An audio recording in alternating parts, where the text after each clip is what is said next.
Halo semuanya, Sobat Bintang Mulia Homeschooling. Terima kasih sampai saat ini Anda masih setia menyaksikan video-video yang kami produksi yang bercerita, yang membahas tentang bagaimana sebuah pendidikan kreatif dan inovatif itu bisa dilaksanakan. Kami Bintang Mulia Homeschooling selalu memberikan info tentang dunia pendidikan yang sangat fleksibel, sangat up to date, karena bagaimanapun juga anak-anak kita ini adalah aset generasi penerus bangsa, ya. Jadi secara kecerdasan, secara emosionalnya, bahkan secara spiritualnya, mereka itu benar-benar harus matang tanpa harus melalui proses pendidikan yang paksaan dan juga monoton. Baik, bagi Anda semuanya yang memiliki putra-putri khususnya kelas 3 SMA, sekarang ini ada informasi yang menarik untuk dicermati, yaitu mulai saat ini, pemerintah melalui Kementerian Pendidikan dan Kebudayaan itu sudah memberikan peraturan terbaru tentang tata cara memasuki atau seleksi perguruan tinggi negeri tahun 2023. Jadi ini adalah digunakan nanti untuk tahun depan. Teknis peraturannya itu sudah digodok, terus kemudian sudah diberikan garis besarnya. Paling nanti beberapa bulan ke depan itu nanti tinggal beberapa hal kecil-kecil saja yang nanti lebih menjurus ke teknikalnya untuk yang dilakukan di setiap agendanya nanti di tahun 2023. Namun demikian, bisa kami informasikan untuk biasanya program masuk perguruan tinggi negeri, ya, itu biasanya melalui 3 jalur. Jadi perlu diketahui, yang pertama itu nanti biasanya akan dilakukan adalah SNMPTN atau Seleksi Nasional Masuk Perguruan Tinggi Negeri, ya.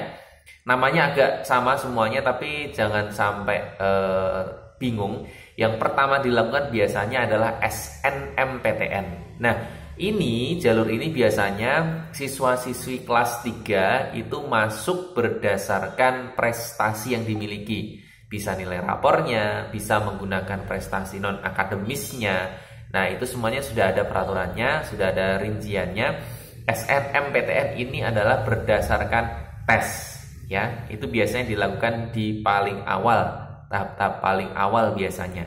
Nanti ada seleksi kedua. Jika peserta yang pertama itu tidak lolos mengikuti seleksi yang pertama, atau dia tidak bisa mengikuti seleksi yang pertama, biasanya nanti mereka mengikuti seleksi yang kedua, yaitu SBMPTN, ya, seleksi bersama masuk perguruan tinggi negeri. Dan ini biasanya berdasarkan tes tertulis.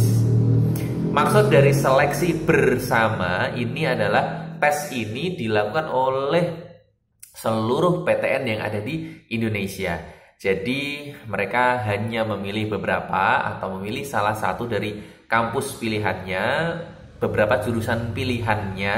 Nah, itulah nanti yang dia akan bertarung dengan peserta-peserta yang lain karena cara lolosnya menggunakan tes, ya. SBMPTN. Kemudian yang ketiga biasanya itu adalah ada seleksi mandiri. Nah, seleksi mandiri ini adalah seleksi yang dilakukan oleh masing-masing kampus perguruan tinggi negeri. Mereka boleh untuk melakukan penyaringan tes seleksi sendiri-sendiri, ya. Jadi khusus seleksi mandiri ini adalah seleksi yang dilakukan paling terakhir ketimbang 2 seleksi tadi yang lainnya. Jadi ini adalah jalur terakhir bagi siswa-siswi yang tidak lolos di tes pertama atau SNMPTN, tes kedua yaitu SBMPTN, kesempatan berikutnya ada seleksi mandiri. Nah, kampus ini diberikan kewenangan boleh melakukan seleksi mandiri terserah berapa kali, 1 kali, 2 kali, atau 3 kali, boleh. Yang terpenting adalah seleksi mandiri ini itu merupakan sisa kuota terakhir, ya. Makanya biasanya kalau sudah masuk di seleksi mandiri ini biasanya orang itu akan bersyukur sekali. Karena apa? Karena ini adalah pintu terakhir. Nah, besok di tahun 2023 ada beberapa perombakan, ya teman-teman, yang harus diketahui, yaitu nanti biasanya kalau SNMPTN ini itu murni menggunakan nilai rapor, kemudian nilai prestasi, kan gitu. Ini ada formulasi khusus di tahun 2023 ya. 50%-nya itu menggunakan rata-rata nilai rapor seluruh mata pelajaran. Kemudian 50% berikutnya itu adalah pembobotan dari komponen penggali minat dan bakat. Ya, jadi tidak sepenuhnya nanti hanya nilai mapel saja dari rapor. Itu hanya memenuhi 50%-nya saja. 50%-nya nanti akan digali ada beberapa komponen tes minat dan bakat. Ya. Nah, komponen tesnya ini saya belum tahu apakah itu nanti berupa laporan dari rapornya, diambil dia peminatannya apa sesuai dengan jurusan yang dipilih atau bagaimana. Tapi intinya di sini adalah ada kesesuaian antara kemampuan secara akademis melalui rapor dan juga kemampuan secara bakat dan minatnya ketika nanti memilih jurusan atau prodi tertentu. Itu tetap nanti akan dipertimbangkan yang ini di tahun 2023. Supaya apa? Meminimalisir teman-teman atau mahasiswa yang nanti sudah masuk tapi ternyata dia menganggap saya salah jurusan, untuk meminimalisir itu. Kan gitu ya. Nah, kemudian yang berikutnya adalah SBMPTN di tahun 2023 nanti itu tes, tapi sudah bukan tes mapel lagi. Jadi kalau di tahun sebelumnya SBMPTN ini siswa ini melakukan tes saringannya itu tes mapel ya, tes mapel. Kalau nanti di tahun 2023 SBMPTN itu nanti tesnya adalah berupa tes skolastik. Nah, kalau Bapak Ibu semuanya yang menyaksikan video ini mendengar tes skolastik pasti sudah tidak asing.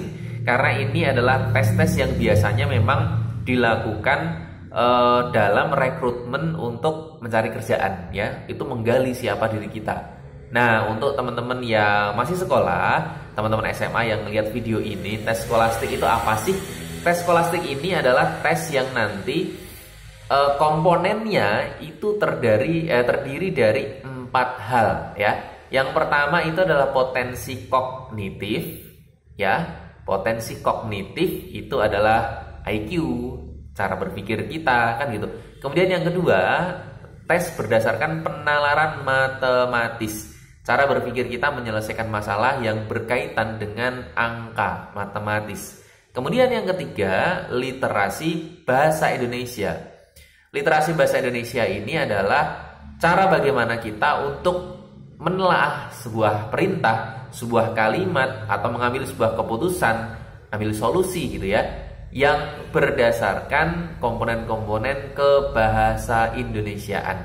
Nah, yang keempat ini adalah tes untuk literasi bahasa Inggris sebagai dasar bahwa bahasa Inggris ini adalah bahasa-bahasa pergaulan internasional, kan gitu. Nah, perbedaannya di sini SBMPTN tahun lalu dan tahun 2023 nanti.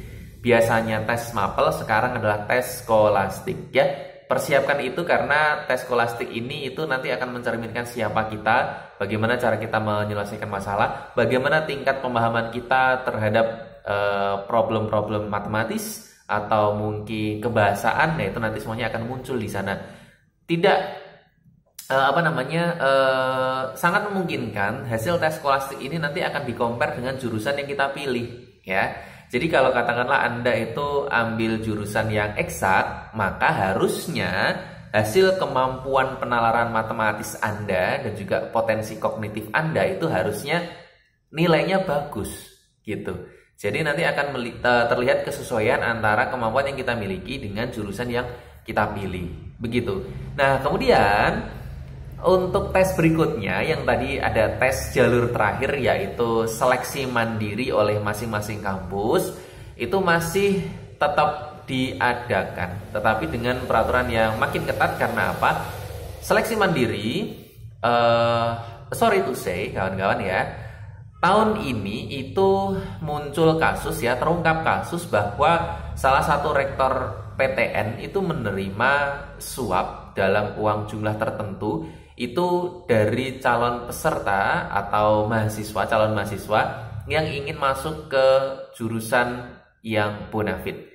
Jadi jangan sampai seleksi mandiri itu ini menjadi ajang jual beli antara kampus atau oknum tertentu kepada calon mahasiswa supaya nanti mereka bisa masuk di jurusan yang mentereng, yang notabene nanti mereka menginterpretasikan dari jurusan tersebut lulusannya juga nanti kerjanya juga mentereng, kan gitu. Jangan sampai. Makanya seleksi bersama di tahun 2023 nanti itu harus wajib hukumnya mengumumkan 4 hal ya. Yang pertama kita simak baik-baik.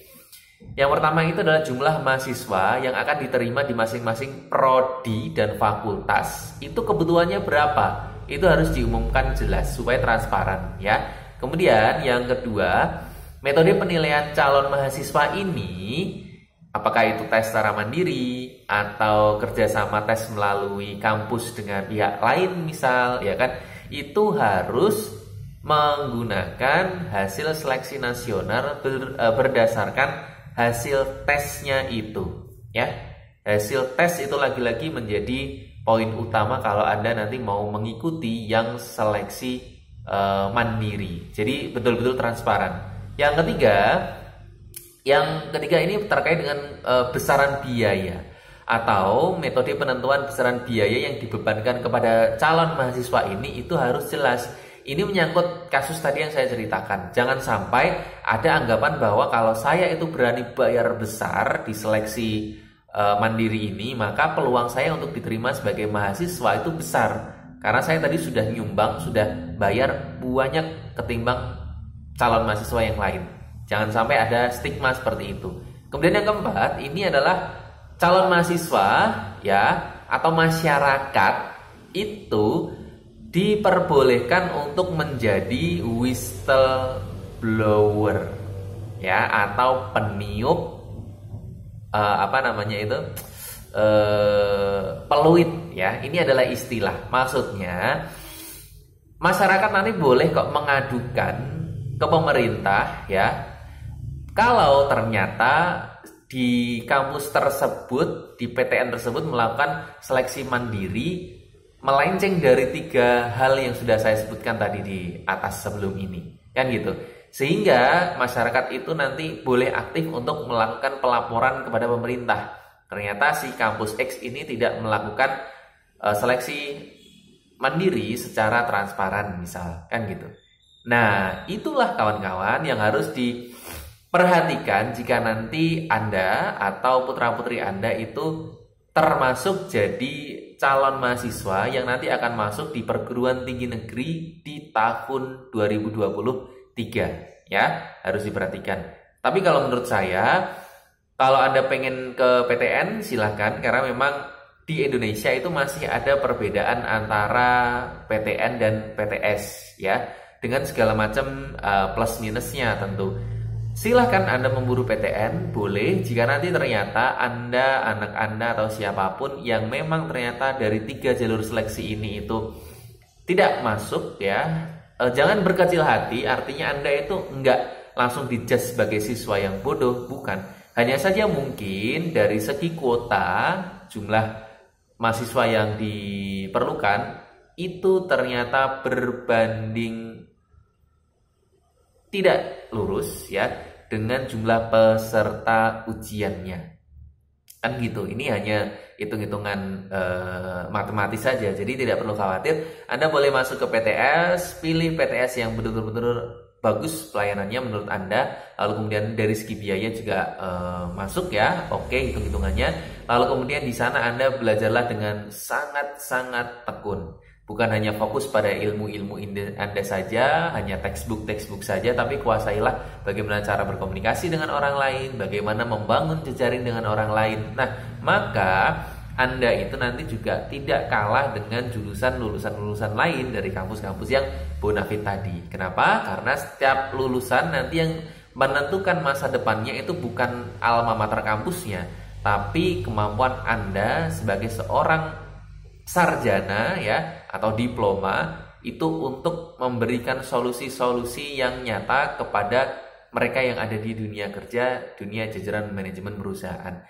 Terima kasih, selamat mengikuti proses perkembangan peraturan yang selanjutnya. Semoga nanti Anda juga mendapatkan kelimpahan wawasan dan juga berkah. Amin.